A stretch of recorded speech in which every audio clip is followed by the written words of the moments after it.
Chapter 1. The New Anatomy of Survival. We carry a silent, sleeping version of ourselves everywhere we go.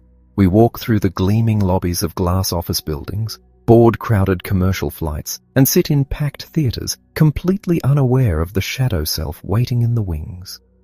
This is your survival personality. Most of the time, this ancient part of your brain slumbers, sedated by the comforts and routines of modern life. We rely on a sprawling network of public and private systems to bring us water, power, and safety, isolating ourselves in our dependence on technology.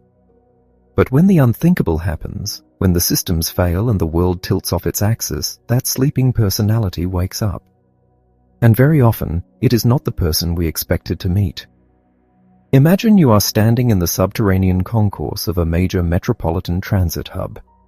It is a rainy Tuesday morning. The air smells of wet wool, roasted coffee, and the faint ozone of the electric trains.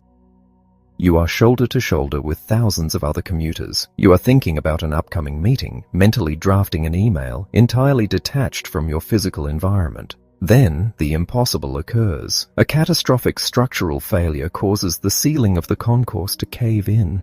The sound is not a crash. It is a concussive shockwave that hits you deep in the chest. The lights die instantly. The world goes entirely black, and the air is immediately choked with the sharp, metallic taste of pulverized concrete. In the movies, this is the exact moment the pandemonium begins. Hollywood has trained us to believe that under extreme stress, humanity devolves into a savage, hysterical mob. We expect the people in that dark concourse to scream, to claw at one another, to trample the weak in a ruthless, primitive stampede for the exits. But if you were actually breathing that dust in the dark, you would witness something far more disturbing and far more fascinating. You would hear a profound, eerie silence. As emergency lights flicker on, casting pale yellow beams through the smoke, you would see hundreds of people standing perfectly still. You would see a businessman methodically gathering the spilled contents of his briefcase, dusting off his papers while the support pillars groan above him. You would see two strangers politely debating whether they should wait for a conductor to give them official instructions. You would see people sitting in the rubble staring at their dead phones. This is the reality of human behavior in a crisis. Our greatest enemy is rarely panic. It is lethargy. It is the overwhelming biological urge to normalize the abnormal, to pretend that the world has not just fundamentally changed. For decades, we have been culturally conditioned to believe that when disaster strikes, we are supposed to wait for the professionals. We assume that a highly trained rescue worker in heavy gear will arrive in the nick of time to usher us to safety. But the mathematics of modern catastrophes do not work that way. Fire departments and rescue squads cannot be everywhere at once, and the bigger the disaster, the longer you will be on your own. The true first responders are almost never the professionals. The person who will pull you from the wreckage, the person who will fashion a tourniquet, the person who will guide you to the smoke-filled stairwell is the tired commuter sitting next to you. It is the barista who handed you your coffee 5 minutes ago. It is you. We have built towering skylines and sprawling technological grids, but we have forgotten to build better survivors. To survive, we must travel a very specific psychological path. It is a journey that every survivor in human history has had to navigate, whether they were escaping a sinking ocean liner or a burning skyscraper. This survival arc happens in 3 distinct phases. First, we must shatter the thick, comforting glass of denial. We must accept that the impossible is happening to us right now. Second, we must deliberate. We have to gather information in a shifting landscape where all the normal rules have evaporated, and we must do it while our brains are flooded with toxic levels of stress hormones. And finally, we must reach the decisive moment. We must take action. We live in a world of complex, escalating risks. The storms are getting heavier, the infrastructure we rely on is getting more fragile, and the margins for error are shrinking. In this modern landscape, Technology alone cannot save us. Sirens, automated alerts, and reinforced concrete are utterly useless if we do not trust them, or if we do not trust each other enough to move as a unified group. Survival is not just a matter of physical endurance, it is a profound sociological test. It requires an absolute, unshakable trust in our own capacity to act, and a radical empathy for the people standing beside us in the dark. We are going to open the black box of the human mind under pressure. We are going to meet that sleeping survival personality and teach it how to wake up faster, how to think clearer, and how to move with purpose. But that journey begins with the most dangerous and seductive trap the human brain has ever invented. It begins with our desperate biological need to look away. Chapter 2. The Deadly Comfort of Denial. Picture a crowded, upscale restaurant on a bustling Saturday night. The lighting is dim and warm, reflecting off polished wine glasses and silver cutlery. The room hums with the comfortable, overlapping murmurs of 100 separate conversations, punctuated by the occasional burst of laughter. You are sitting at a corner table, celebrating a milestone with people you love. You have just ordered dessert. Then, without warning, the fire alarm shrieks. It is a harsh, mechanical wail that violently slices through the elegant atmosphere, accompanied by the flashing of harsh strobe lights. If we were to believe the cinematic version of human nature, this is the moment the dining room erupts into absolute chaos. Chairs would be kicked backward, tables overturned, and a panicked mob would ruthlessly trample one another in a frantic dash for the exit. But that is almost never what happens. If you were observing this room, you would witness a fascinating and deeply unsettling display of human psychology. When the alarm sounds, the conversations would momentarily halt. People would look up from their plates, their faces registering not terror but profound annoyance. A man at the next table would dramatically check his watch. A woman would sigh and take another slow sip of her wine. The waiters would glance at each other, subtly rolling their eyes, assuming someone bumped a pull station in the hallway. Even as a faint, acrid tang of burning plastic begins to drift through the ventilation system, someone will invariably make a joke about the chef burning the steaks. This is the very first phase of the survival arc. It is not panic. It is a suffocating heavy blanket of lethargy. It is the deadly comfort of denial. To understand why we do this, we have to look at the human brain not as a flawed machine, but as a brilliant, fiercely protective pattern recognition engine. From the moment you were born, your brain has been building a vast internal library of everyday experiences. It knows the sound of traffic, the feeling of a sudden gust of wind, and the rhythm of a normal day. It uses this library to constantly predict what will happen next, allowing you to navigate the world without being overwhelmed by every single piece of sensory information. When you are suddenly confronted with an event that defies every pattern in your library, the floor violently shaking beneath your feet, the smell of jet fuel in a place where there should only be the smell of printer toner, the piercing shriek of a disaster alarm, the brain refuses to accept the new reality. It forcefully shoves the terrifying unknown into a familiar, harmless category. We tell ourselves it is just a construction crew outside. We tell ourselves the alarm is just a drill. We tell ourselves that everything is going to be completely fine because for our entire lives up until this exact second, it always has been. Psychologists call this the normalcy bias, but in practice, it is the brain beautifully, tragically lying to us to keep us calm. Because we do not know how to process the unimaginable, we look to the people around us for clues. This brings us to a phenomenon known as milling. When that restaurant fire alarm goes off, we do not immediately look for the emergency exit. We look at the other diners. We are intensely social creatures bound by the unwritten rules of public etiquette. We are terrified of overreacting, of looking foolish, of violating the social contract that dictates we should remain calm and composed in public. To leap up and run from a restaurant is a profound social transgression. So, we wait. We wait for a manager to give us official permission to survive. We wait for the person at the next table to stand up first. This collective hesitation, this polite, silent consensus to ignore the threat, acts like a heavy anchor. In a true life or death situation, this desperate search for social validation steals the one resource you can never get back: time. Eventually, however, the smoke becomes too thick to ignore. The smell of danger overrides the normalcy bias. The staff finally yells for everyone to evacuate. The denial begins to crack and we accept that we must leave. But even then, the human mind clings to the familiar with an astonishing grip. Imagine an office worker in a high-rise building when an evacuation is ordered. The structure has suffered a massive blow, the lights are flickering, and the air is thick with dust. The order to evacuate is clear. Yet, this worker does not run to the stairwell. Instead, they carefully save the spreadsheet they were working on. They shut down their computer monitor. They open their desk drawer to retrieve a favorite pen and their house keys. They grab a half-read mystery novel from the corner of their desk. They gather their coat and take a moment to put it on perfectly. Why do we do this? Why, when every second is a matter of absolute survival, do we waste time gathering trivial, everyday objects? It is because the void of the unknown is terrifying.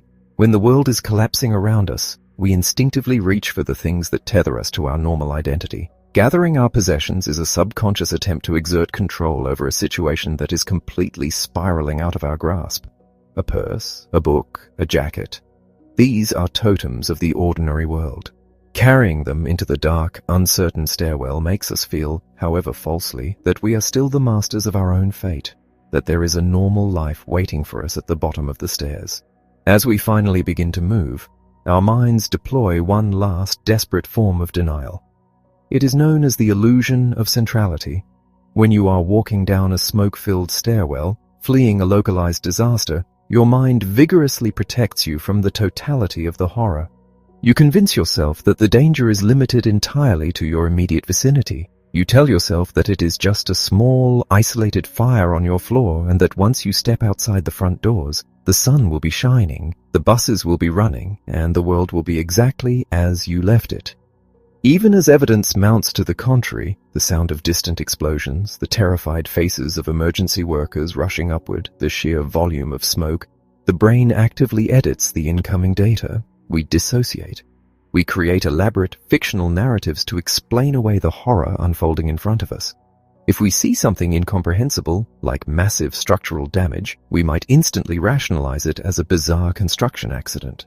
We rewrite reality in real time because facing the absolute truth all at once would shatter our psyche. It is easy to judge this denial, to look back and wonder how anyone could be so blind to the danger surrounding them. But we must understand that this denial is not a flaw in our character. It is a profound biological shield. If you were forced to reckon with the sheer, unadulterated terror of your situation all at once, you might collapse. You might freeze entirely. Denial provides the necessary blinders that allow you to focus on the only thing that matters, taking the next step, and then the next, and then the next. Denial slows us down by distracting us with false hope, but it also keeps us moving by numbing the paralyzing effects of raw terror.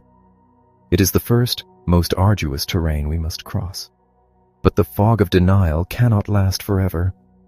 Eventually, the mind must step out of the illusion and face the world exactly as it is.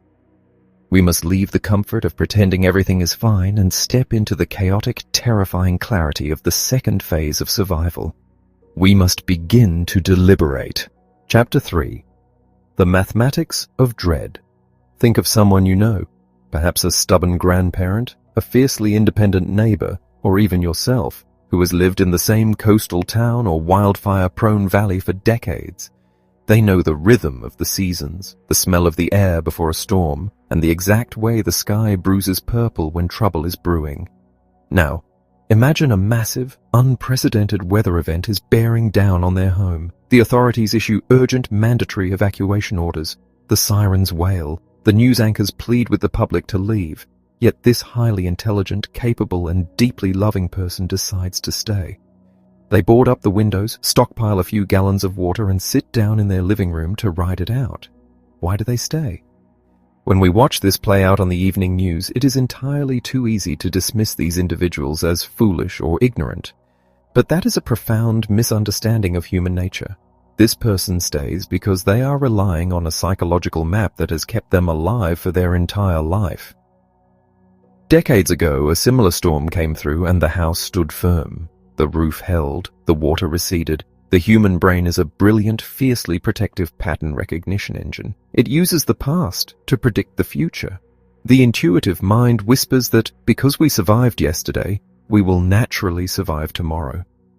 The tragedy, however, is that the landscape of risk has fundamentally changed. The wetlands that once buffered the storm surge have been paved over. The forests are drier, the population density is higher, We live in an increasingly complex, interdependent world where the past is no longer a reliable prologue. When we rely solely on the comfort of our past experiences to calculate modern threats, our intuition becomes a deadly trap.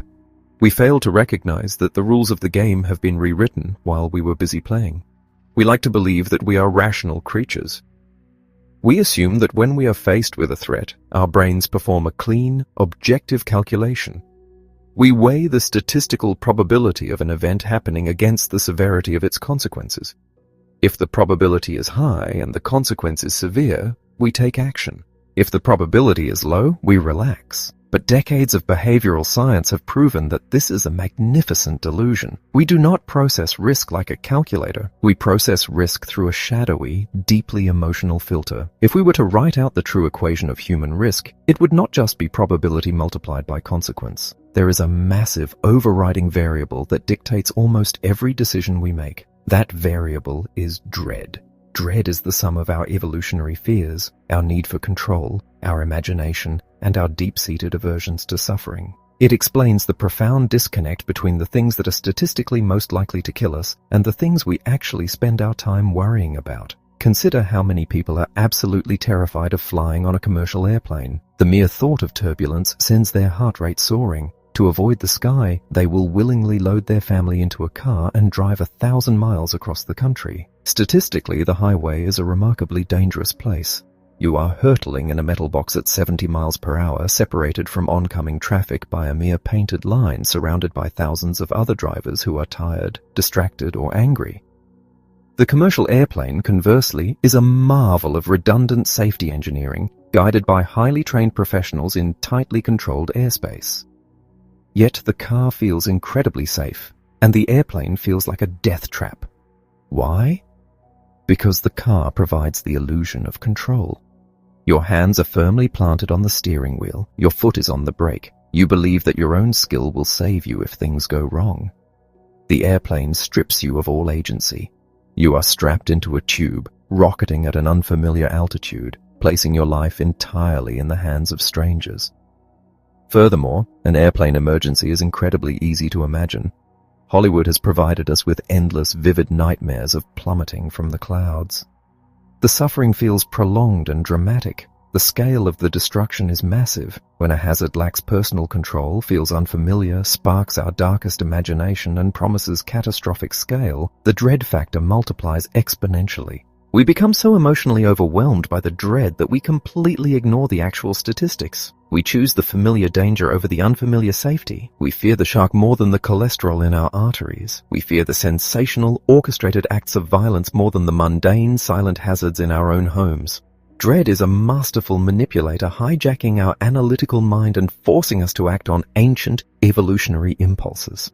Alongside this immense capacity for dread, the human mind possesses another equally powerful, contradictory force, a staggering reservoir of overconfidence. Ask a room full of adults if they believe they are above average drivers, and nearly every single hand will shoot into the air. Mathematically, this is impossible, yet psychologically it is absolutely essential. We walk through life wearing a gentle armor of exceptionalism. We inherently believe that our reflexes are a fraction of a second sharper than our neighbors. We believe that our immune systems are more robust, that our marriages are immune to divorce, that our homes are built just a little bit sturdier than the ones down the street. We desperately need this overconfidence just to get out of bed in the morning. If we truly internalized the fragility of human life and the sheer volume of hazards surrounding us, we would be paralyzed by anxiety. But when the sky darkens and the alarms begin to ring, this exact same psychological armor becomes a fatal liability. Our exceptionalism whispers a soothing, insidious lie. Disasters happen to other people on the evening news. They do not happen to you.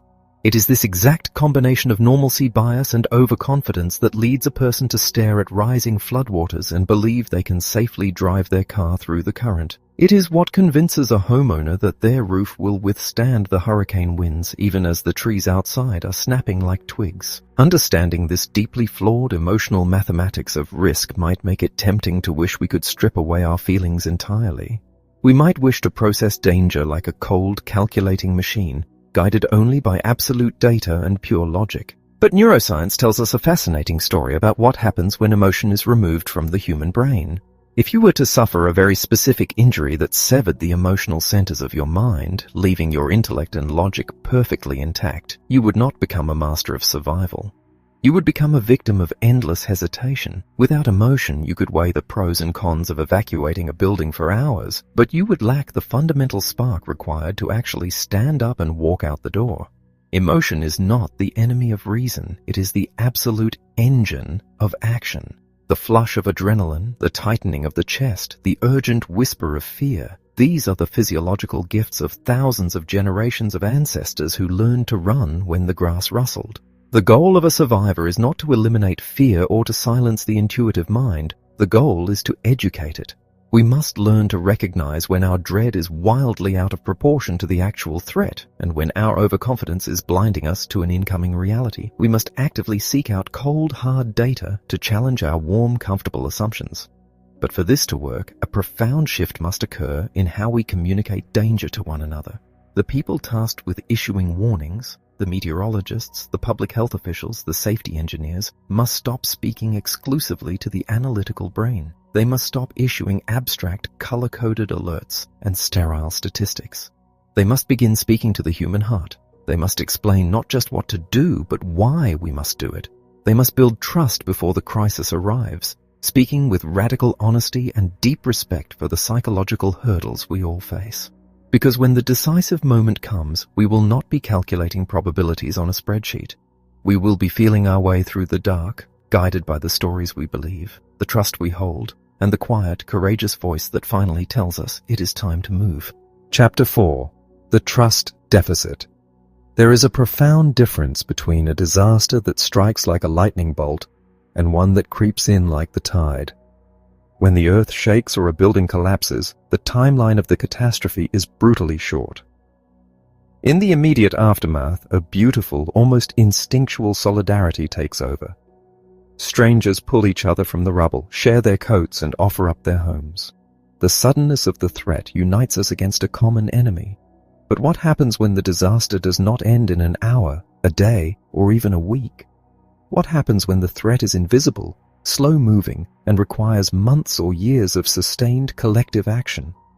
Imagine a creeping crisis enveloping a nation, perhaps a newly discovered, highly contagious pathogen, or a silent, toxic environmental hazard slowly seeping into the water table of a major region. The sirens do not wail all at once. Instead, the danger unfolds in agonizing slow motion through conflicting news reports, hushed rumors, and a rising, invisible death toll. In this kind of disaster, our physical endurance is entirely secondary to something much more fragile. Our survival becomes entirely dependent on a single, invisible resource: trust. Trust is the bedrock of human civilization. It is the quiet agreement that the driver in the oncoming lane will stay on their side of the road, that the water from the tap is safe to drink, and that the people appointed to lead us will tell us the truth when our lives are on the line. When a slow-moving disaster strikes, that trust is tested under immense pressure. And when it fractures, the results are far more deadly than the initial hazard itself. In the early chaotic days of a prolonged crisis, there is a distinct pattern of failure that unfolds almost universally among people in authority. Leaders, driven by a deeply misplaced paternalism, often choose to downplay the severity of the incoming threat. They withhold critical information, massage the statistics, and offer hollow reassurances that everything is under control. If you were to ask them why they are hiding the truth, their answer is always the same: they do not want to cause a panic. This is one of the most toxic myths in the history of disaster management. As we will explore deeper in the pages to come, the public rarely panics in the face of terrible truth. What actually shatters a society is the sudden realization that they are being lied to. When leaders treat the public like fragile children who cannot handle reality, they create a devastating vacuum of credibility. Imagine being a citizen in a town where the local authorities assure you that the air is perfectly safe to breathe, even as you watch a thick, unnatural smog settle over your neighborhood and your neighbors begin to fall ill. You see the disparity between the official narrative and your own lived experience. The moment that cognitive dissonance sets in, the social contract is broken. You realize you are entirely on your own. Once that central pillar of trust collapses, the void is instantly filled by suspicion, paranoia, and tribalism.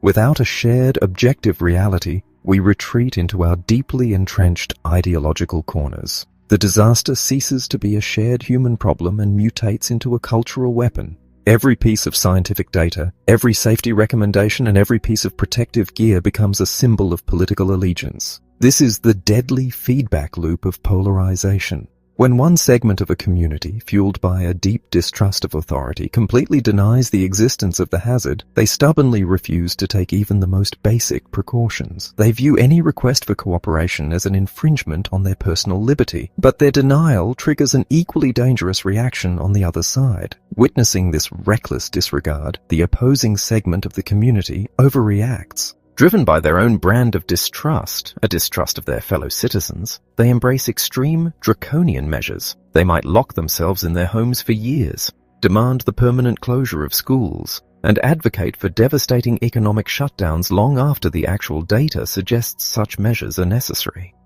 They become so fixated on a singular threat that they become entirely blind to the collateral damage of their own isolation. Between these two extremes, the middle ground of rational, adaptive survival is completely obliterated. Neighbors who once happily borrowed tools and shared meals suddenly view each other as mortal enemies. The simple act of walking down the street becomes a gauntlet of judgment and suspicion. We stop seeing each other as fellow human beings trying to navigate a crisis and start seeing each other as existential threats. The social fabric tears, and the disaster claims exponentially more lives than it ever would have if we had simply moved together. How, then, do we repair this deficit? How do we build trust in an age of profound skepticism? The answer is not found in demanding blind obedience or flooding the airwaves with abstract statistics. Trust is a form of voluntary vulnerability. It cannot be mandated, it must be earned, and it must be earned through radical, uncomfortable honesty. If you want to guide a terrified public through a multi-year crisis, you must strip away the polished veneer of absolute certainty. You must stand before the people and clearly state what you know, but more importantly, you must have the immense courage to state exactly what you do not know. When the science shifts, as it always does when we are facing a novel threat, you must admit your past errors openly and without defensiveness. You must explain that adapting to new information is not a sign of weakness but the very definition of scientific survival. Furthermore, you must profoundly change how you speak to the people you are trying to protect. You cannot lecture them from a podium. You must sit in their living rooms, listen to their unique, hyper-local fears, and understand the cultural lenses through which they view the world. Imagine a fiercely independent, historically marginalized community that has suffered generations of broken promises from government institutions. If a new, life-saving medical intervention is developed to combat a spreading contagion, simply ordering this community to accept the treatment will inevitably fail. Their historical trauma demands suspicion. To bridge this gap, the message cannot come from a distant bureaucracy. The power must be handed directly to the elders and the trusted voices within that very community. Instead of framing the intervention as a mandate of personal safety, the local leaders might frame it as a sacred duty to protect the legacy of their people. They might appeal to the community's deep reverence for their elders, asking the youth to shoulder the burden of the intervention so that the older generation might survive. When people are treated as intelligent allies, when their specific values are respected, and when they are given a meaningful role to play in their own salvation, mountains can be moved. We are not fragile. We are capable of enduring staggering amounts of hardship, uncertainty, and grief, so long as we believe we are walking through the fire together. We can adapt to shifting paradigms, and we can make agonizing sacrifices. But we can only do these things if we trust the ground beneath our feet and the people holding our hands. Rebuilding that trust is the most urgent survival skill of the 21st century, because before we can master the physical threats of a crumbling world, we must first master the biological terror that erupts from within our own minds. Chapter 5. The Biology of Terror. Imagine you are standing in the brightly lit lobby of a neighborhood bank on a quiet Thursday afternoon. You are casually waiting in line to deposit a check. The air is cool and smells faintly of floor wax and mints. You are half listening to the soft hum of the air conditioning and the rhythmic tapping of a teller's keyboard. Then the heavy glass doors at the front of the building violently shatter. 3 individuals in heavy masks burst into the room, raising shotguns toward the ceiling and firing. The deafening concussions rock the space, shaking dust from the light fixtures. Plaster rains down onto the tile floor. Before you even have time to form a conscious thought about what is happening, before you even recognize the emotion of fear, your body has already undergone a profound, catastrophic metamorphosis. Your physical form is no longer the relaxed, comfortable vessel it was a fraction of a second ago. It has become a biological weapon, primed by millions of years of evolution to do one thing and one thing only: keep you alive. The transformation begins with the sound. The shattering glass and the thunderous blasts of the shotguns register at well over 120 decibels, a volume so sudden and aggressive that it acts as a tripwire. The sound waves crash into your ear and travel instantaneously along your auditory nerves straight to your brainstem. From there, the signal bypasses the logical, thinking parts of your brain entirely and slams directly into your amygdala, an ancient almond-shaped cluster of tissue buried deep within your temporal lobes. Your amygdala is the ultimate master of your survival, and it does not wait for your permission to act. It immediately triggers a massive sympathetic nervous system response, flooding your bloodstream with a potent cocktail of hormones, including adrenaline and cortisol. In the blink of an eye, the chemistry of your blood fundamentally alters, thickening so that it will coagulate faster in the event that your skin is punctured. Your blood vessels rapidly constrict to push blood away from your extremities and toward your vital organs, minimizing the risk of bleeding out. Your heart rate skyrockets, transforming from a gentle resting rhythm to a frantic pounding drumbeat in your chest. This physiological hijacking is completely involuntary. It is what neuroscientists call the low road of threat processing, a quick and dirty system designed to turn you into a machine built for fighting or fleeing. But for every incredible biological gift your brain grants you in this moment of terror, it ruthlessly takes something else away. The human body operates on a strict energy budget, and in a crisis it considers complex thought to be a luxury it can no longer afford. As the cortisol swamps your system, it actively interferes with your cortex, the outer layer of gray matter responsible for your higher reasoning and complex problem solving. This is why, in the middle of a terrifying ordeal, the simplest tasks suddenly become monumental hurdles. You might find yourself frantically pulling at a door that clearly says push. You might completely forget how to unbuckle your own seatbelt. You might stare at your phone screen, entirely unable to remember the passcode you have entered 1,000 times before. Your fine motor skills deteriorate rapidly as your body prioritizes the gross motor muscles needed to run or strike. As you drop to the floor of the bank to seek cover, the higher, more sophisticated parts of your brain finally catch up. This is the high road of processing, where your cortex analyzes the threat and tries to make sense of the chaos. But because your brain is dedicating so much processing power to the immediate danger, your perception of reality itself begins to warp and distort. You might notice that the screaming of the other customers and the shouting of the robbers suddenly sounds incredibly far away, or perhaps you cannot hear them at all. This phenomenon, known as auditory exclusion, occurs when the brain essentially shuts off your hearing to prevent you from being distracted. Alternatively, you might experience severe tunnel vision. Your field of sight shrinks dramatically, up to 70%, leaving you peering at the world as if looking through a narrow pipe.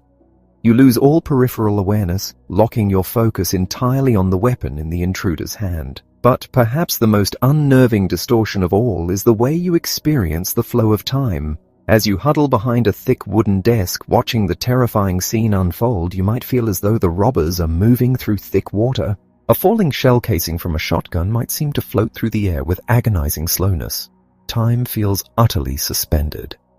This time distortion, deeply common in extreme trauma, is an illusion created by your memory. Because your amygdala is hyperactive, it is laying down memories with an unprecedented, searing richness. Your brain is recording a massive amount of high-definition data in a matter of seconds, and when you process it later, that density of information makes the event feel stretched and elongated. You are now operating deep inside the survival zone, a precarious space dictated almost entirely by the speed of your beating heart.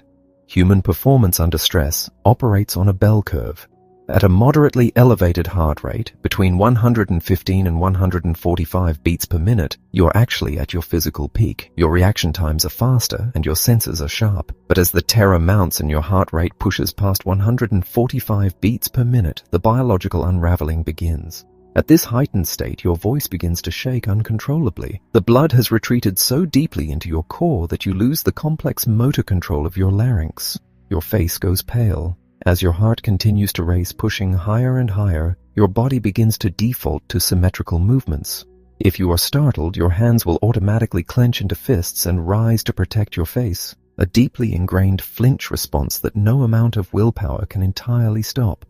If the stress pushes your heart rate too far, you risk complete cognitive collapse, descending into paralysis or temporary amnesia. How then do we master this biological terror? How do we stop our own bodies from turning against us when we need them the most? The answer lies in the profound realization that fear is negotiable, and our biological responses can be tamed through a deeply deliberate, almost deceptively simple act: breathing. When we are terrified, our breathing becomes shallow, rapid, and entirely involuntary. But respiration is unique because it is one of the very few physiological functions that exists as a bridge between our autonomic nervous system, which controls our heart rate and digestion, and our somatic nervous system, which we consciously control. By consciously taking command of our breath, we can essentially hack our own biology. As you crouch on the floor of the bank, feeling your chest tighten and your mind begin to spin out of control, you must force yourself to breathe with tactical precision. You inhale deeply and steadily through your nose for a count of 4. You hold that breath in your lungs for a count of 4. You exhale slowly and smoothly through your mouth for a count of 4, and you hold those empty lungs for a final count of 4. Then you repeat the cycle. This rhythmic, methodical breathing sends a powerful, overriding signal to your wildly firing amygdala. It forces your soaring heart rate to begin to level out. It pulls you back from the edge of cognitive collapse, allowing the blood and oxygen to return to your cortex. The tunnel vision slowly widens. The overwhelming panic recedes into a cold, manageable clarity. You are no longer a helpless passenger on a runaway biological train. You have placed your hands back on the controls. The robbers eventually flee the bank, sirens wailing in the distance, leaving you and the other patrons shaken but alive. When you finally stand up, your legs might tremble and you might taste a strange metallic tang in your mouth, a lingering ghost of the adrenaline. But you will have survived not just the physical threat, but the terrifying civil war that erupted within your own biology. We can never fully eradicate the ancient powerful tripwires of human fear, nor should we want to. That blinding surge of adrenaline and that instantaneous hyperfocus are the vital gifts of ancestors who learned to survive in a merciless world. But we do not have to be victims of our own chemistry. By understanding exactly what happens to our bodies and minds in the crucible of a disaster, and by practicing the quiet, rhythmic mastery of our own breath, we can transform terror from a paralyzing force into a powerful, illuminating tool. We can learn to stand steady in the darkest of storms, not because we are unafraid, but because we know exactly how to turn our fear into an anchor. Chapter 6. The Architecture of Resilience. Imagine a massive multi-vehicle collision on a fog-choked highway. The screech of tearing metal has just faded, replaced by the hiss of ruptured radiators and the eerie, muffled silence that follows a sudden catastrophe. Inside the crumpled cars, dozens of people are experiencing the exact same physiological terror we explored in the last chapter. Their hearts are hammering at 200 beats per minute, their vision has narrowed to a pinhole, and their minds are struggling to comprehend the violent disruption of their morning commute. But if you were to walk through this twisted wreckage, you would notice something extraordinary. While many people are frozen in shock, gripping their steering wheels with white knuckles, 1 or 2 individuals are already moving. You watch a woman calmly unbuckle her seatbelt, kick her jammed door open, and step onto the slick asphalt. She does not scream. She assesses the damage, pulls a flashlight from her trunk, and begins checking on the passengers in the cars nearest to her. Her voice is steady. Her hands do not shake. She is operating with a cold, almost supernatural clarity in the absolute center of the chaos. When the ambulances finally arrive and the crisis fades, she will give a lucid statement to the police, go home, and eventually resume her normal life without being entirely consumed by the trauma. What makes her so fundamentally different from the person weeping uncontrollably in the car next to her? Why do some minds shatter under pressure, while others seem to instantly forge themselves into steel? To understand the architecture of resilience, we must first tell a hard, uncomfortable truth. We love to believe that survival is purely a matter of willpower, a triumphant victory of the human spirit. But before psychology even enters the equation, our resilience is heavily dictated by the cold, unforgiving realities of our physical and social existence. If a catastrophic flood inundates a coastal city, the odds of survival are not evenly distributed. They are skewed by mobility, age, and systemic inequality. A family living in an aging, low-lying apartment complex with no emergency savings faces a drastically different reality than a family in a reinforced, elevated home with the means to evacuate a week in advance. Money is, in many ways, a form of liquid resilience. It buys early warnings, sturdier walls, and the ability to relocate. Physical fitness, too, is a brutal metric. The simple ability to run up a flight of stairs, climb over a barrier, or withstand extreme temperatures can dictate who lives and who dies. But what happens when the physical playing field is level? What happens when two people of the same age, the same background, and the same physical capability are thrust into the exact same terrifying ordeal? This is where the biological and psychological architecture of the mind takes over. Decades of analyzing survivors have revealed a fascinating, deeply counterintuitive profile of the highly resilient mind. We might expect the most resilient people to be deeply spiritual, perfectly balanced, or inherently peaceful. In reality, one of the most powerful psychological shields against trauma is a healthy dose of arrogance. Psychologists refer to these individuals as self-enhancers. These are people who consistently rate their own intelligence, capability, and charm slightly higher than the rest of the world does. In everyday life, this overconfidence might make them slightly irritating at a dinner party. But in the smoldering aftermath of a disaster, this inflated sense of self-worth acts as psychological body armor. When their world falls apart, they possess an unshakable, almost irrational belief in their own agency. They do not view themselves as victims of circumstance. They view themselves as active protagonists who can influence the outcome of the tragedy.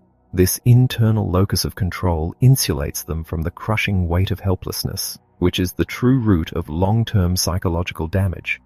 But the architecture of resilience goes much deeper than personality. It is quite literally written into the chemistry of our blood and the folded grey matter of our brains. Consider the elite professionals who willingly operate in the most high-stakes, terrifying environments on Earth, the deep-water rescue divers, the elite military operatives, the smoke jumpers who parachute into raging forest fires. When researchers study the biology of these individuals under extreme simulated stress, they discover something remarkable.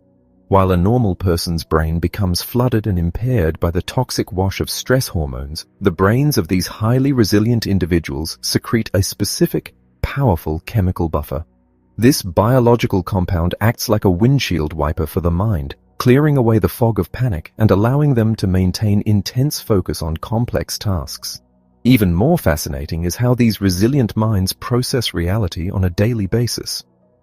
When researchers evaluate individuals who ultimately fail high-stakes, elite training programs, they find a common thread: a tendency to mentally detach or dissociate during normal, everyday life. People who frequently check out of reality, who feel disconnected from their surroundings even when they are perfectly safe, are the first to crumble when absolute terror strikes. The highly resilient, on the other hand, are fiercely tethered to the present moment. They do not retreat into their own heads. They remain anchored to the physical world, processing the danger exactly as it is, which allows their brain chemistry to function with cold, calculating precision. This brings us to the very foundation of our mental architecture, the physical structure of the brain itself. Deep within our temporal lobes lies the memory center, a small structure responsible for learning, spatial navigation, and assigning context to our experiences. For a long time, scientists believed that experiencing a horrific trauma physically shrank this part of the brain, leading to the debilitating long-term effects of severe stress disorders.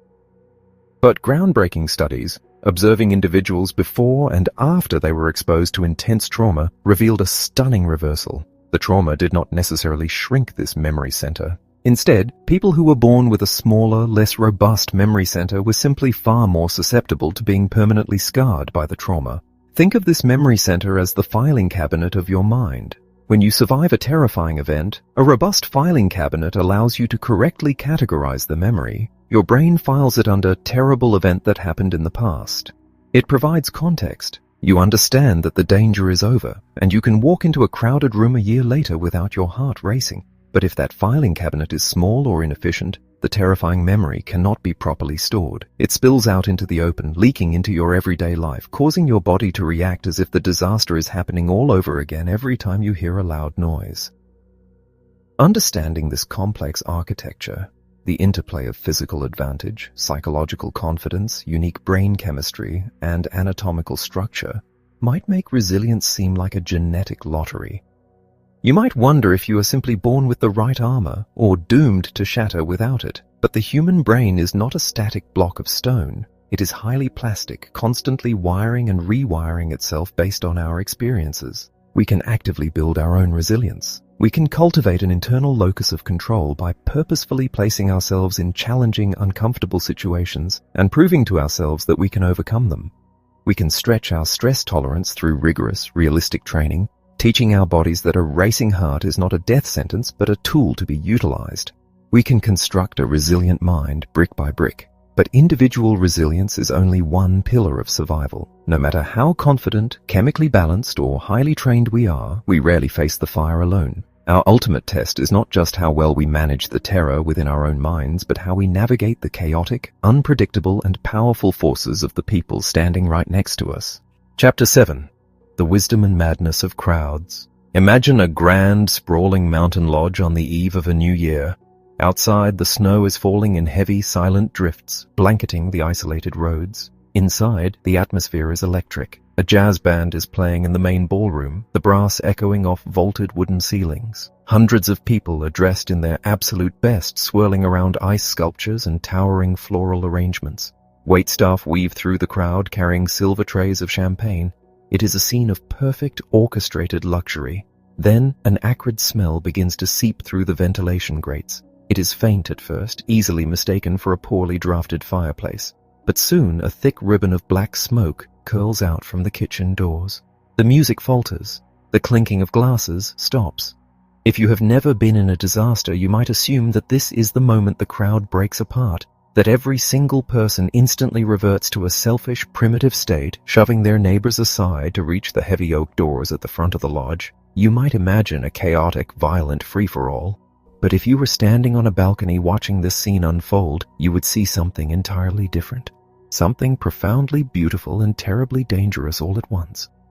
You would see the crowd tighten. You would watch strangers instinctively step closer to one another, forming small, dense clusters. Instead of bolting for the exits, they would begin to talk. They would ask the person next to them what they smelled, what they saw, what they thought they should do.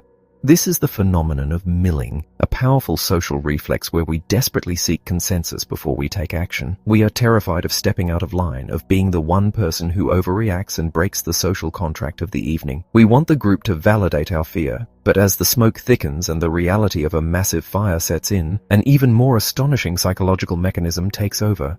When the emergency becomes undeniable, we do not shed our identities. We do not become anonymous animals fleeing a threat. We double down on exactly who we are. Watch the people in that burning lodge closely. The head chef does not drop his apron and run for the forest. He stands by the swinging kitchen doors, shouting orders, trying to manage a fiery chaos just as he manages a dinner rush. The waitstaff do not throw their trays to the ground.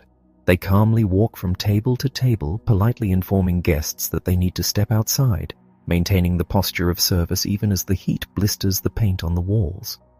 Out on the snow-covered lawn, a retired pediatrician who came to the party to dance is already organizing a triage center, tearing fine linen tablecloths into bandages and directing able-bodied strangers to carry the injured. A corporate manager who spends his days delegating tasks is standing on a snowbank, assigning people to count heads and directing traffic away from the approaching fire engines. We survive the exact same way we live our daily lives, bound by the roles we inhabit. We lean on our professions, our social status, and our ingrained habits, because these identities are the only maps we have when the physical world is burning down. This can be a tremendous advantage. It allows a crowd of absolute strangers to spontaneously organize into a highly functioning rescue operation without a single word of official command. Society holds together under pressure because our desire to maintain our social roles is stronger than our urge to flee. Yet, there is a dark evolutionary undertow to this beautiful solidarity. To understand why we cling so fiercely to the group, we must look backward, far beyond the mountain lodge, into the deep ancestral history of our species. In the wild, when a predator stalks the perimeter of a clearing, the primates do not scatter in 100 different directions. They huddle together. They form a tight vocal mass. On a superficial level, this looks like pure empathy, a heartwarming display of animal unity. But evolutionary biology offers a much colder, more pragmatic explanation. It is the geometry of the selfish herd. When you stand in the absolute center of a crowd, your individual domain of danger shrinks. The predator is far more likely to pick off the outlier, the one who stands alone on the fringe. By moving toward the center of the pack, you are shielding yourself with the bodies of your companions. When we reach out to a stranger in the dark, when we refuse to leave a doomed room unless our friends come with us, we are driven by a mix of genuine moral goodness and ancient subconscious survival math. We huddle because isolation has always been a death sentence. We are terrified of being alone in the dark. This deep biological need for the herd is what makes crowd behavior so incredibly powerful. But it is also what makes it uniquely lethal. The very instinct that keeps society intact can also blind us to the glaring reality of our surroundings. Imagine a group of miners working deep underground when a structural collapse traps them in a pocket of air. One miner realizes that the air is rapidly turning toxic and that there is a narrow, dangerous shaft they could use to crawl to the surface. He points it out. He pleads with the group to follow him. But the group, relying on their collective intuition, decides it is safer to stay put and wait for rescue. Time and time again, studies of group dynamics in life or death situations show that the individual who knows the right answer will often suppress their own survival instinct rather than break away from the consensus. Grown adults will literally choose to quietly suffocate with their peers rather than endure the psychological agony of abandoning the group. We are so deeply wired to conform that we will follow a crowd into a burning hallway, completely ignoring a clear, safe exit right behind us, simply because no one else is using it. We assume the collective knows something we do not. We surrender our individual processing power to the hive mind, assuming that 50 people cannot possibly be wrong. But 50 people can be wrong. A crowd is not a rational organism. It is an emotional current, capable of tremendous heroism and catastrophic misjudgment. If you want to survive a modern disaster, you must learn to navigate this current without being swept away by it. You must recognize that the strangers around you are your greatest asset, capable of lifting you out of the rubble and guiding you to the light. But you must also cultivate the profound, uncomfortable courage to stand entirely alone. When the fire alarm rings and the entire room politely ignores it, you must be the one who stands up, pushes your chair back and walks out the door, perfectly willing to look foolish. When the herd is moving blindly toward a choked stairwell, you must have the fortitude to break the magnetic pull of the group, turn around and find another way. You must honor the deep, beautiful ties that bind us to one another. But you can never surrender your own agency to the crowd. You must become the architect of your own survival, carrying the wisdom of the group in your heart, but keeping the ultimate authority firmly within your own mind. Because when the smoke finally thickens and the lights go out, there comes a moment when deliberation ends. The talking stops. The polite consensus evaporates. You are pushed to the absolute edge of the precipice, and you must step into the most misunderstood, volatile, and decisive moment of the human experience. Chapter 8. Deconstructing Panic. Imagine you are standing on the floor of a massive open-air stadium on a sweltering summer night. The air is thick with anticipation and the heavy bass of the opening act.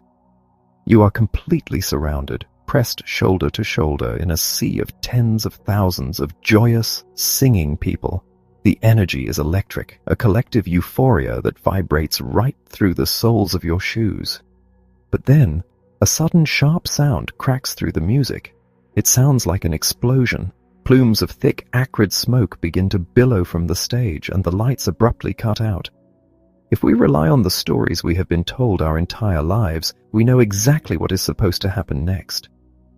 We have been fed a steady cinematic diet of mass hysteria. We expect the people around you to instantly strip away their humanity, baring their teeth and transforming into a mindless, savage mob.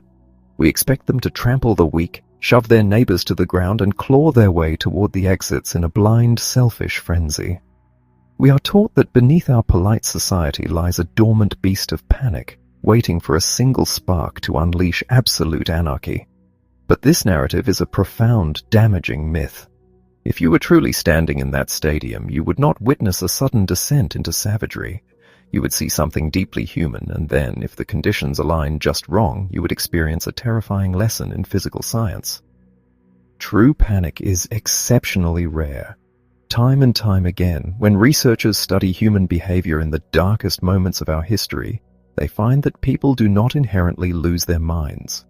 Even in the face of imminent destruction, people maintain their social bonds. They apologize for bumping into each other. They stop to lift fallen strangers. They share information and wait for instructions. The overwhelming default of the human species is cooperation, not chaos. So why do we believe so deeply in the myth of panic? Because the authorities who design our cities and manage our emergencies are often terrified of us. They withhold information, delay sounding alarms, and lock exit doors because they falsely assume that if we are given the terrifying truth, we will run wild. This paternalistic fear of panic is far more dangerous than panic itself because it breeds the very conditions that make disasters deadly. However, there is a very specific, merciless recipe that can override our cooperative nature. True panic does not arise from fear alone. It requires a precise combination of factors: a confined space, a highly perceived immediate threat, and the terrifying realization that the window of escape is rapidly closing. When a crowd believes that survival is a zero-sum game, that the only way out is shrinking by the second, the psychology changes. But even then, what happens next is almost entirely misunderstood. When a crowd turns deadly, it is rarely a psychological failure. It is a catastrophic failure of physics. As the people in that stadium realize the danger and begin to move toward the few narrow tunnels leading out, the density of the crowd increases. When the density reaches roughly 6 people per square meter, a profound shift occurs. Human beings stop acting as independent individuals making conscious choices. The crowd transitions from a collection of solid objects into a fluid. You are no longer a person walking, you are a drop of water in a raging river. The collective mass begins to obey the laws of fluid dynamics. If someone trips, or if a wave of pressure pushes from the back of the stadium where people cannot see the bottleneck ahead, a shockwave ripples through the human fluid. This shockwave is not born of malice. The person pressing into your back is not trying to crush you. They are being crushed by the weight of 1,000 people behind them, a cascading force that multiplies with every body it pushes against. The physical pressure becomes unimaginable. Steel railings bend and snap under the weight of this human tide. If you are caught in this crush, the sensation is absolute helplessness. You realize with a sudden, icy shock that your feet are no longer touching the ground. You are suspended in the air, held up entirely by the pressure of the bodies packed tightly against your ribs. You cannot dictate your own direction. You are swept along in a terrifying, slow-motion current. And contrary to the movies, a crowd crush is rarely a cacophony of screams. It is horrifically silent. As the pressure mounts, it compresses the lungs. The diaphragm cannot expand. The people caught in the tightest grip of the crush do not scream because they literally do not have the oxygen to produce the sound. They are fighting a silent, desperate battle simply to draw their next breath. The tragedy of the crush is not that people are trampled by a vicious mob. It is that they are suffocated while standing upright, locked in a vice entirely devoid of malicious intent. Understanding this grim reality is the key to surviving it. Because a dense crowd acts as a fluid, you cannot fight it with psychological willpower. You must navigate it with physical strategy. If you ever find yourself in a crowd that is growing dangerously tight, your absolute first priority must be your breath. You must fold your arms across your chest like a boxer protecting their ribs to create a structural cage that preserves a few inches of space for your lungs to expand. You must not fight the current. Pushing back against a shockwave is like trying to hold back the ocean with your hands. You will only exhaust your precious oxygen. Instead, you must ride the wave, letting the pressure carry you while using the brief lulls between surges to take small diagonal steps toward the periphery of the crowd, working your way toward the edges where the pressure naturally dissipates. Above all, you must stay on your feet. If you drop a phone, you leave it. If you lose a shoe, you leave it. The floor in a crowd crush is an absolute void. Once you fall, the fluid dynamics will instantly close the gap above you, and regaining your footing becomes almost impossible. The myth of panic blames the victims. It assumes that people die in crowds because they are selfish and hysterical, but the truth validates our humanity. We do not want to hurt each other. We are simply caught in poorly designed bottlenecks, subjected to the overwhelming, dispassionate laws of physics. Recognizing that panic is a mechanical phenomenon, not a moral failing, allows us to look at disasters with clearer eyes. We are not ticking time bombs of hysteria. We are cooperative, resilient creatures who sometimes find ourselves trapped in unforgiving architecture. But while the explosive surge of a crowd is rare, there is another vastly more common reaction that takes over in the decisive moment. When the brain is overwhelmed, it does not always push us to run. More often than not, it pulls the emergency brake entirely. We must now leave the violent motion of the crush and step into the profound, haunting silence of the freeze. Chapter 9. The Freeze Response. Imagine you are sitting in a massive, brightly lit auditorium attending a mandatory corporate seminar. The speaker on the stage is clicking through a seemingly endless presentation. You are taking notes, shifting in your uncomfortable chair, glancing at the clock, completely lulled into the mundane rhythm of a typical Wednesday afternoon. Then, the heavy wooden doors at the back of the hall burst open. A series of sharp, deafening cracks echo through the room. It is a sound that does not belong in an office building. It is the unmistakable sound of violence. We are raised on a very simple, binary understanding of human survival. We are taught that when we are faced with absolute terror, our nervous system gives us exactly two choices: fight or flight. We believe that we will either rise up with sudden heroic strength to battle the threat, or we will turn and sprint for the exits with the speed of an Olympic athlete. But this binary narrative leaves out the most common, the most profound, and the most deeply misunderstood human reaction of all. If you were sitting in that auditorium, your body might not surge with the adrenaline required to fight. Your legs might not coil with the energy to run. Instead, a heavy, icy weight might wash over you. Your breathing might slow to a shallow, imperceptible crawl. Your muscles might go entirely slack, pinning you to your chair as if gravity itself has suddenly multiplied. You might simply close your eyes, drop your head to the desk, and become perfectly, silently still. This is the freeze response. It is often referred to as paralysis, and in the aftermath of a disaster, it is the reaction that brings survivors the most profound sense of shame. When people who have frozen look back on their darkest moments, they often torment themselves.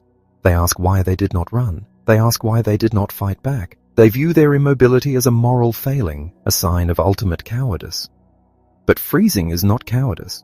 It is not a failure of character, and it is certainly not doing nothing. Freezing is a highly evolved, deeply ancient biological strategy. It is your brain slamming its hand down on the ultimate emergency brake. To understand the profound wisdom of the freeze response, we have to look away from the corporate auditorium and look out into the wild. In the animal kingdom, this phenomenon is known as tonic immobility. When a rabbit is chased down and finally caught in the jaws of a wolf, the rabbit does not spend its final moments thrashing and screaming. The moment escape becomes mathematically impossible, the rabbit goes completely limp. Its heart rate drops. It enters a state of profound catatonic stillness. This serves two brilliant evolutionary purposes. First, many predators are visually wired to chase movement. A struggling prey triggers the instinct to bite down harder, to kill. By going perfectly still, the prey essentially turns off the predator's visual trigger. The predator might loosen its grip, confused by the sudden lack of resistance, providing the prey with a fleeting, miraculous fraction of a second to escape. Second, if escape is truly impossible, tonic immobility acts as a powerful biological anesthetic. It numbs the brain and the body, providing a merciful detachment from the agony of the end. When a human being freezes in the middle of a catastrophic event, they are executing this exact same ancient code. The human brain is processing millions of bits of data in a fraction of a second. It is calculating the distance to the exit, the speed of the threat, the cover available, and the physical capabilities of the body. If the brain calculates that running will attract deadly attention, or that fighting is a physical impossibility, it bypasses your conscious willpower and forces you to play dead. Imagine a commuter riding a high-speed train that suddenly derails. The metal carriages tear apart, plunging into a pitch-black ravine. Sparks fly, glass shatters, and the shrieks of tearing steel are deafening. When the twisted carriage finally comes to a halt, the survival instinct should scream at the passengers to unbuckle and climb through the shattered windows before a fire begins. But in the darkness, a strange phenomenon occurs. Many passengers simply remain in their seats. They stare blankly at the seat back in front of them. Even as the smoke rises, they do not unbuckle their belts. They sit perfectly still, holding their briefcases on their laps, waiting in silence. This paralysis is caused by a massive cognitive overload. The brain has been subjected to a shock so vast, so entirely outside the realm of normal human experience, that the processing circuitry simply blows a fuse. The mind cannot comprehend the reality of the torn metal and the smoke, so it retreats. It dissociates. It wraps the victim in a heavy insulating blanket of apathy. In this state of profound detachment, the terror vanishes, replaced by a strange, floating peacefulness. This detachment is a beautiful mercy if the situation is truly hopeless. But in a modern disaster, where a burning vehicle or a crumbling building requires you to move to survive, the freeze response becomes a fatal trap. How do we break the spell of tonic immobility? How do we force a paralyzed mind to reboot and send the signal to the legs to stand up and walk? The key to shattering the freeze response lies in the power of a script. When the brain shuts down due to cognitive overload, it is because it has completely run out of options. It searches its internal library for a way to survive a derailed train or a sudden attack, finds absolutely nothing, and defaults to playing dead. But if you have mentally rehearsed a crisis, if you have visualized the exact steps you will take when the smoke appears, you provide your brain with a lifeline. When the conscious mind is paralyzed, the subconscious mind can still execute a pre-written program. This is why airline safety briefings ask you to physically count the number of rows to the nearest exit. They are not asking you to memorize a number, they are asking you to write a script. If the cabin fills with smoke and your cognitive brain shuts down, your hands will automatically reach out, feeling the headrests, executing the simple rhythmic task of counting rows in the dark. Action, even the smallest, most mundane action, is the antidote to paralysis. We must strip away the shame associated with the freeze response. If you have ever frozen in the face of danger, you must forgive yourself. Your body was protecting you the only way it knew how, deploying a survival mechanism older than humanity itself. But we must also recognize that we are not wild animals trapped in the jaws of a predator. We possess the unique, magnificent ability to train our minds, to preload our brains with the scripts of survival, and to teach our bodies how to move even when every ancient instinct begs us to stay still. Because on the other side of paralysis lies the final, most extraordinary phase of the human survival arc. When the denial has shattered, when the fear has been harnessed, and when the icy grip of immobility has been broken, we are left with the raw, staggering potential of human action. We are left with the capacity not just to save ourselves, but to do the truly unthinkable. Chapter 10. Everyday Heroes and the Future of Instinct. Imagine a grey, bitter afternoon in the dead of winter. The air is so cold it burns the back of your throat. You are walking along the concrete embankment of a wide, fast-moving river that cuts through the center of your city. The water is a churning expanse of slate and ice. Suddenly you hear a sickening crunch of metal, followed by a splash. A vehicle has skidded off the icy bridge above and plunged into the freezing current. The car is sinking rapidly, and you can see a terrifying silhouette pounding desperately against the submerged window. According to every basic law of evolutionary biology, your prime directive in this exact moment is self-preservation. Your ancient brain should be screaming at you to stay on the dry, solid concrete. Jumping into that freezing, turbulent water is a statistically terrible decision. It invites hypothermia, exhaustion, and a very high probability of death. And yet, without waiting for the police, without pausing to calculate the exact temperature of the water or the velocity of the current, a middle-aged accountant in a heavy wool coat drops his briefcase, kicks off his shoes, and dives straight into the ice. This is the profound, beautiful paradox of human heroism. It is the absolute polar opposite of the freeze response. When the brain is pushed to the absolute edge of disaster, it does not always retreat into paralysis or self-interest. Sometimes it overrides millions of years of self-preservation software and commands us to risk everything we have for a complete stranger. Why do we do this? If survival is simply a matter of passing on our own genetic code, altruism makes absolutely no sense. But human beings are incredibly complex, interdependent creatures. Our survival has never been a solitary endeavor. We evolved in small, tightly knit groups where the survival of the community was inextricably linked to the survival of the individual. When that accountant dives into the river, he is driven by a deep, subconscious biological imperative that recognizes the person sinking in the car not as a stranger, but as a member of his own vast human tribe. Heroism is the ultimate expression of our radical empathy. When we study the people who perform these staggering acts of bravery, we rarely find the fearless, impenetrable archetypes we see in action movies.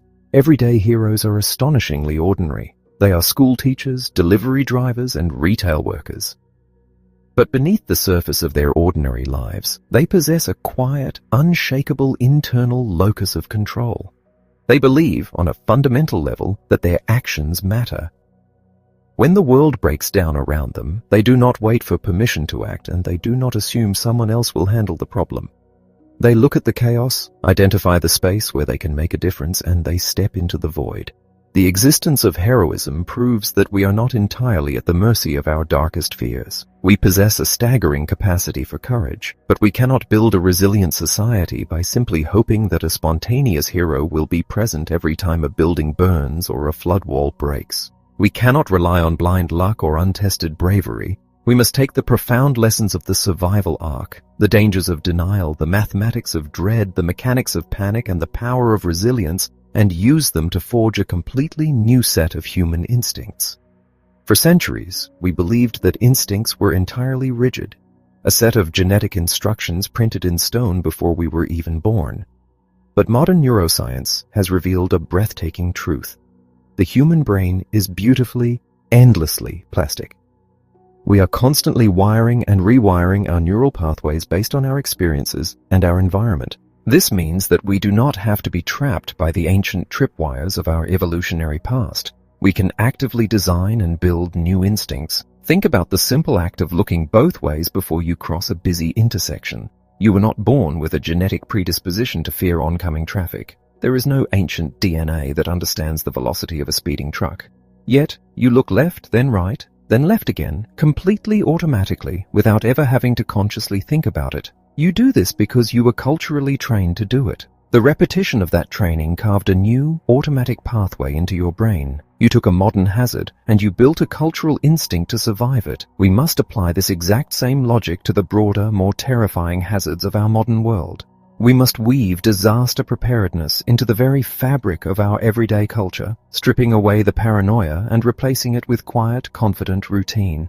When you board an airplane, listening to the safety briefing and counting the rows to the emergency exit should not be an act of morbid anxiety. It should be a mundane, empowering habit, exactly like putting on a seatbelt. When you move into a new city, learning the evacuation routes and understanding the local weather patterns should be as natural as finding the nearest grocery store. We must stop using fear as our primary motivator, because fear eventually leads to exhaustion and denial. We must use empowerment. We must teach ourselves that preparing for the worst is not a concession to terror, but the ultimate celebration of our own agency. To achieve this, we must completely revolutionize how we talk to each other. The institutions tasked with our safety must stop treating the public like a fragile, hysterical mob. They must trust us with the cold, unvarnished truth, and they must speak to us with radical empathy, understanding the emotional hurdles that keep us stuck in denial, and in turn we must rebuild the fractured trust within our own communities. Because when the power grid fails, when the storm surge hits, and when the earth shakes, your ultimate survival tool is not a bunker filled with supplies. It is the person living right next door to you. We have spent our time together opening the black box of the human mind under pressure. We have met the sleeping survival personality that lives within you. You now know how your brain lies to you to keep you comfortable. You know how your body attempts to hijack your logic with a flood of toxic stress. You know how the invisible currents of the crowd can pull you toward danger, and how the freeze response can anchor you to the floor. But more importantly, you now know how to fight back. You know how to recognize the suffocating fog of the normalcy bias and forcefully step out of it. You know how to use the quiet rhythm of your own breath to shatter the paralyzing grip of terror and reclaim your cognitive mind. You know that you possess the profound anatomical architecture of resilience, and that you have the power to train your brain to execute life-saving scripts when your conscious will falters. The unthinkable will always be a part of the human experience. The storms will come, the fires will burn, and the systems we rely on will occasionally fracture. But you are no longer a helpless passenger waiting for the inevitable. You are an educated, empowered architect of your own survival. The next time you walk into a crowded room, you will carry a quiet, unshakable confidence. You will know exactly where the exits are, and you will know exactly what you are capable of when the lights go out.